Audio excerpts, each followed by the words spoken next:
Toyota Innova 2004 മുതൽ Japanese car നിർമ്മാതാക്കളായ Toyota നിർമ്മിക്കുന്ന ഒരു മൾട്ടി പർപ്പസ് വെഹിക്കിളാണ് ടൊയോട്ട ഇന്നോവ.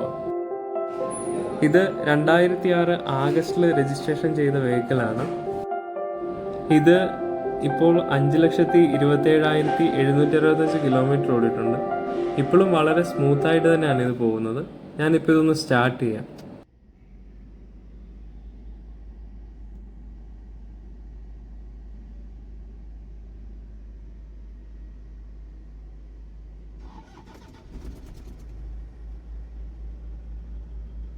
വളരെ സ്മൂത്താണ്.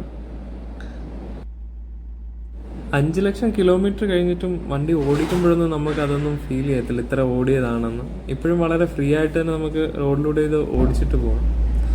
പിന്നെ ഇതിൻ്റെ ഇൻറ്റീരിയറിൽ നോക്കുകയാണെങ്കിൽ നമ്മളിതിൻ്റെ സീറ്റ് കവർ ഇടയ്ക്കൊന്ന് ചേഞ്ച് ചെയ്തായിരുന്നു.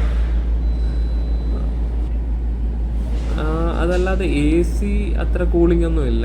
AC-യിൽ എന്തൊക്കെയോ പ്രശ്നങ്ങളൊക്കെ ഉണ്ട്. എൻജിൻ്റെ നോക്കുകയാണെങ്കിൽ 2494 cc 4 സിലിണ്ടർ എൻജിനാണ്. 2.5 ലിറ്റർ ഡീസൽ എൻജിൻ. മാക്സിമം ഇതിൻ്റെ BHP എന്ന് പറയുന്നത് 102 5600 RPM. മാക്സിമം ടോർക്ക് 200 Nm ആണ്.